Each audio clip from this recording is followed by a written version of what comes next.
A Bíblia diz no livro de Êxodo, no capítulo 1, nos versículos de 1 a 22. São estes os nomes dos filhos de Israel que entraram com Jacó no Egito, cada um com a sua família. Então hoje é com muita alegria que começamos o segundo livro do Pentateuco, ou o segundo livro da Bíblia, ou o segundo livro do Antigo Testamento. Segundo livro escrito por Moisés, Êxodo, que quer dizer saída, partida. Em hebraico, o livro chama nomes.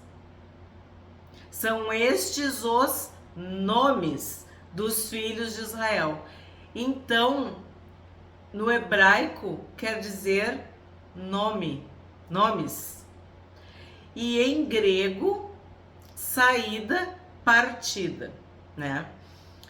Pentateuco, eu expliquei quando a gente começou a estudar Gênesis, mas quer dizer o livro da lei, né? Ou os livros da lei. Pentateuco seriam os 5 livros da lei, os 5 livros da Torá. O que a gente tem nesse livro de Êxodo como tema principal? A liderança de Moisés. Os sinais, os milagres, os prodígios, as maravilhas e as promessas de Deus. Então nós vamos ver a liderança de Moisés, o personagem bíblico Moisés e Deus. Deus agindo com poder, com autoridade, com milagres no meio do povo de Israel. É uma continuação da narrativa de Gênesis. Nós terminamos ontem Gênesis e hoje estamos iniciando Êxodo. E tu vai ver que é uma sequência, é uma continuação, porque nós terminamos Gênesis com o versículo 26. José morreu com a idade de 110 anos. Eles embalsamaram o seu corpo e o puseram num caixão no Egito. Assim nós terminamos Gênesis. Se tu não assistiu o primeiro livro da Bíblia, o primeiro livro do Pentateuco, eu te convido a acessar a playlist Gênesis. Todos os capítulos, todos os 50 capítulos estão nesta playlist. Então, o que a gente vai ver em Êxodo?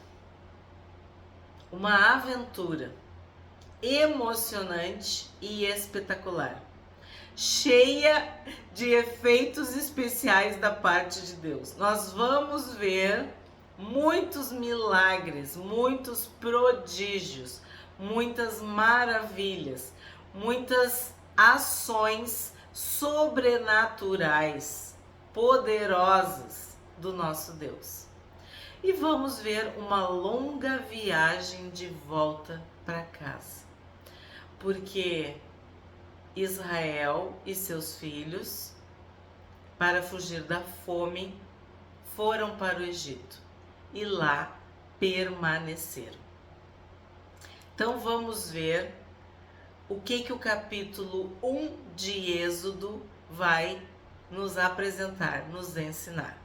São estes os nomes dos filhos de Israel que entraram com Jacó no Egito, cada um com a sua família: Ruben, Simeão, Levi e Judá, Issacar, Zebulon e Benjamim, Dan, Naftali, Gade e Asser. Todos os descendentes diretos de Jacó foram 70. José, porém, já estava no Egito. Então nós temos nestes versículos iniciais o resumo de Gênesis, capítulo 49 e capítulo 50. Quando fala de Jacó, fala de Israel. Quando fala de Israel, fala de Jacó. Nós sabemos que o homem, o personagem é Jacó, mas ele foi transformado num novo homem. Ele teve o seu nome mudado para Israel, porque dele nasceria uma grande nação, uma numerosa descendência, uma multidão. Então, Israel é a nação que começou a partir dos filhos de Jacó.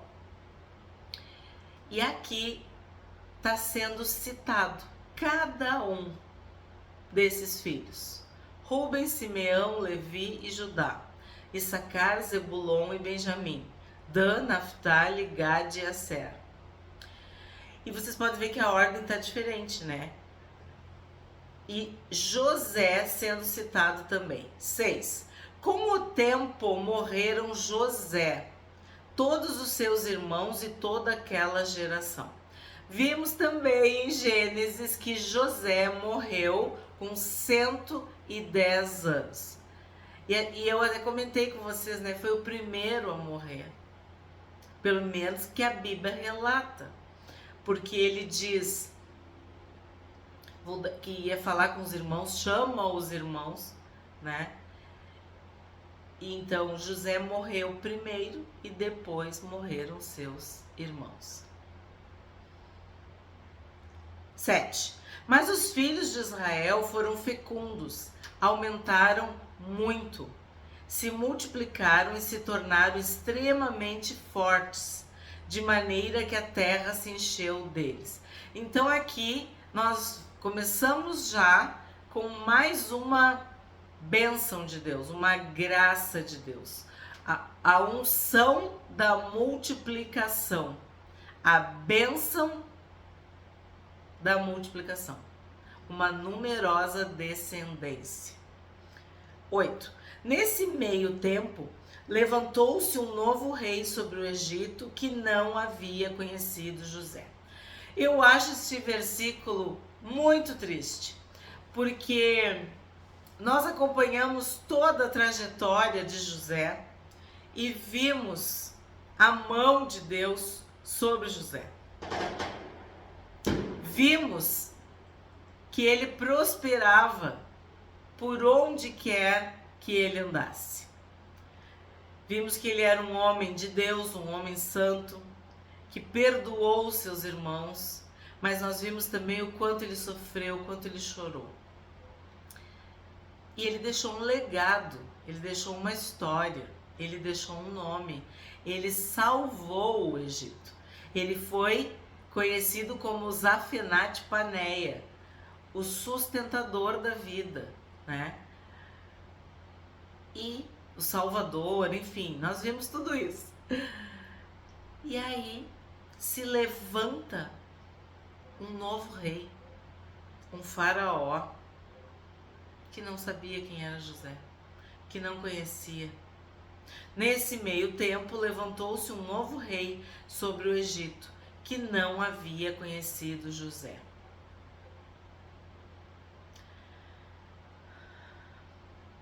A história não foi contada, que um jovem hebreu salvou o Egito, sustentou a vida do Egito e que seus descendentes deveriam ser honrados. Não. Ele não conhecia José, ele não sabia quem era José e o que José tinha feito. Isso é uma lição para nós, porque a Bíblia diz que a coroa não dura para sempre. Ela passa de geração em geração para aqueles que temem a Deus, que foi o que aconteceu com Davi. Que Deus disse que não faltaria um descendente, um remanescente fiel, uma lâmpada, nunca se apagaria. Sempre haveria um príncipe, um rei no trono na casa de Davi. Mas fora isso, nós vimos que reis bons tinham filhos maus e que reis maus tinham filhos bons. e que havia uma mudança no reino, no reinado, na coroa, conforme a geração vindoura. E aqui tu tá vendo que o tempo passou, neste meio tempo, se levantou um novo rei sobre o Egito, que não havia conhecido José. 9. Ele disse ao seu povo: eis que o povo dos filhos de Israel é mais numeroso e mais forte do que nós. Então, o que ele observa aqui? Ele observa que este povo que está no Egito, que não são egípcios, são numerosos e fortes. Aqui nós temos mais uma promessa de Deus, mais uma bênção de Deus, de que eles seriam numerosos e fortes, poderosos sobre a terra, como a areia do mar e as estrelas do céu. Então, nós vamos ver que haverá uma mudança grave, brusca, gravíssima, uma ruptura agora.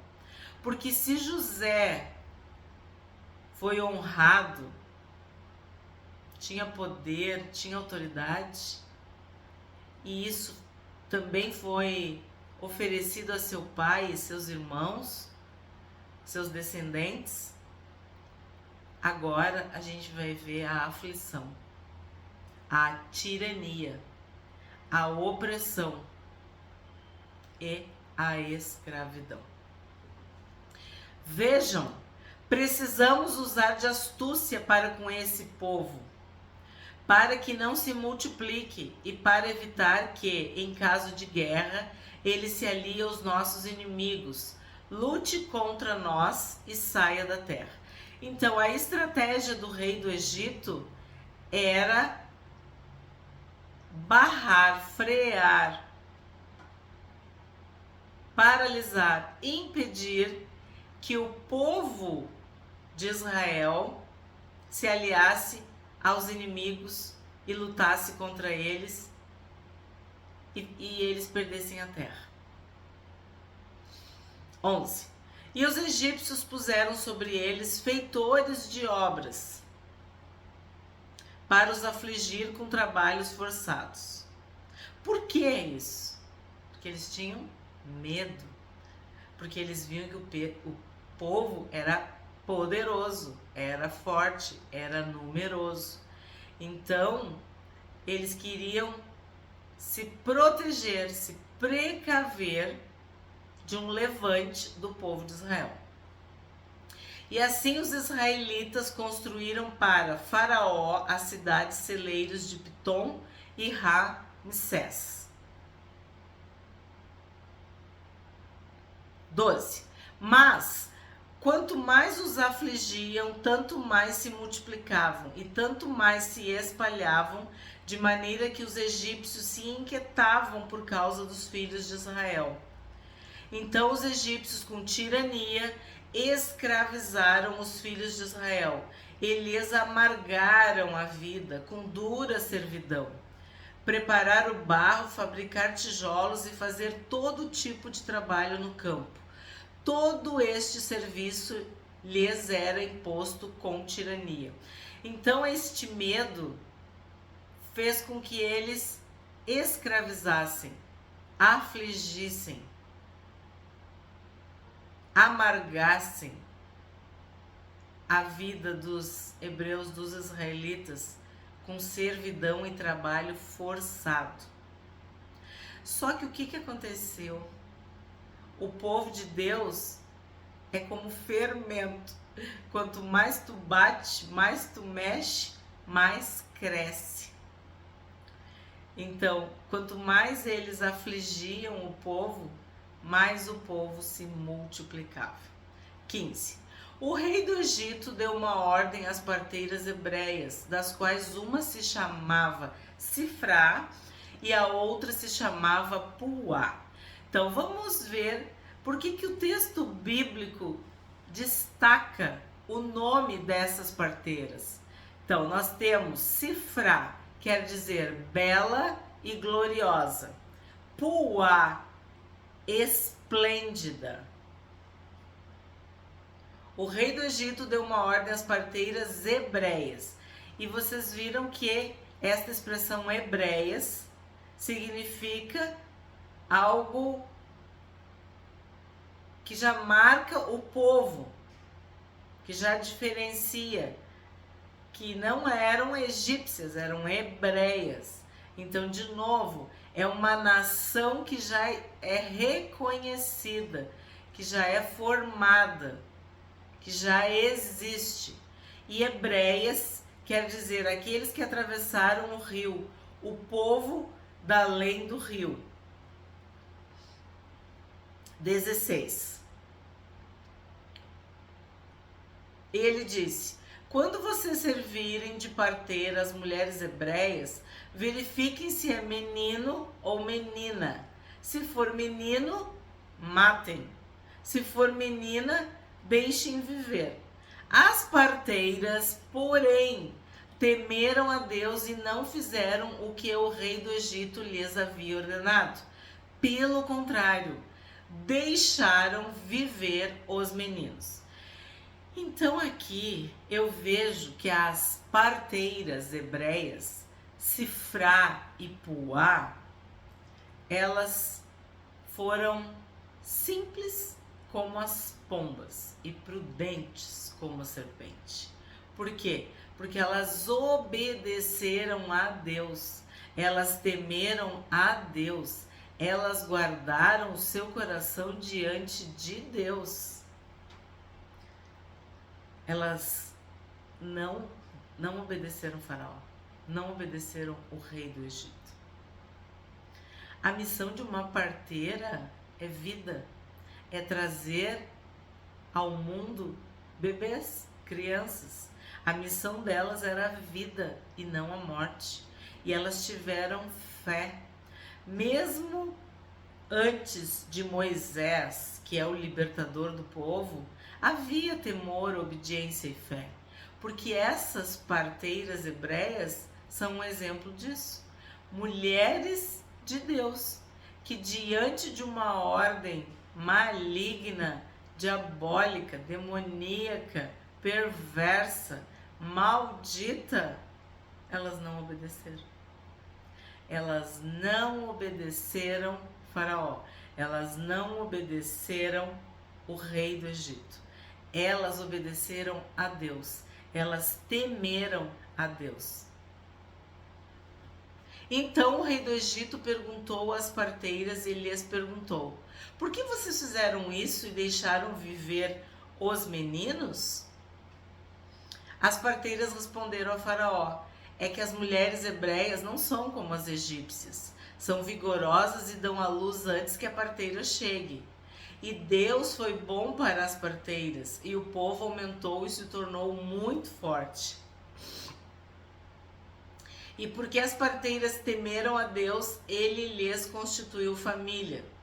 Então Faraó deu ordem a todo o seu povo, dizendo: joguem no rio Nilo todos os meninos hebreus que nascerem, quantas meninas deixem viver. Então, o que a gente vê aqui? Que elas conseguiram se manter firmes em temor e obediência a Deus. E Deus foi bom para com elas e lhes deu família. Então elas foram abençoadas com família, né? E olha que lindo, elas dizem, elas respondem para Faraó de um jeito muito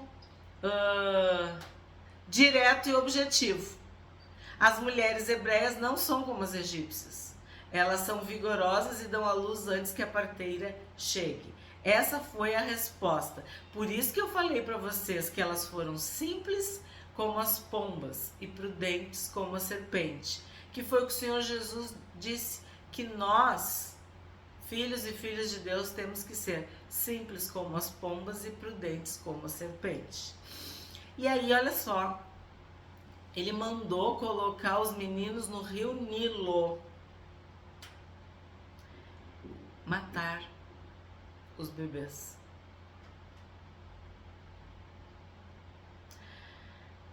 Quando Jesus estava para vir ao mundo, Herodes fez algo semelhante. Mandou matar todos os meninos, né, de 2 anos para baixo. Porque pelos cálculos dos reis magos, Jesus já tinha nascido. E sim, a estrela guiou os reis magos. E eles também, simples como as pombas e prudentes como as serpentes, eles não voltaram pelo mesmo caminho, não dando o paradeiro do menino para Herodes. E aí Herodes ficou irado e fez justamente isso, mandou matar os meninos naquela época. Então, os magos seguiram a estrela e obedeceram a Deus. E essas parteiras obedeceram a Deus e não seguiram Faraó, não obedeceram Faraó. Aí o que ele diz, ó?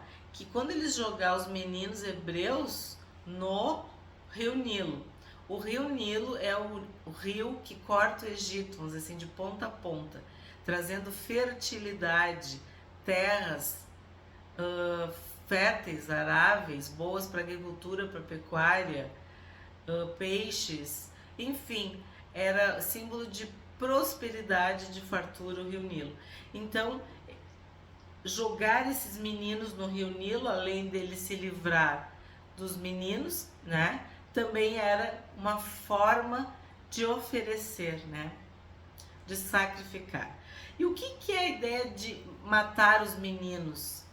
Era evitar uma rebelião, evitar que houvesse um exército, que aqueles homens se tornassem soldados, guerreiros, que houvesse alguma resistência.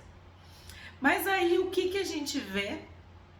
Que Deus levanta mulheres para salvar. Ele levantou 2 parteiras para salvar, Sifrá e Puá. As parteiras foram mais sábias, elas foram mais espertas, mais astutas, mais inteligentes e conseguiram, vamos assim, burlar esta ordem maligna do rei. E eu vou ter que falar para você sobre isso, que quando há um levante contra os homens, ou quando os homens se escondem, Deus levanta mulheres. Como aqui, né? Neste momento foram 2 parteiras. Sabemos que na história de Moisés, Deus levantou a mãe de Moisés, a irmã de Moisés, a própria filha de Faraó, mulheres de Deus ou mulheres usadas por Deus em pontos estratégicos para que a vontade de Deus se cumpra. E tem sido assim.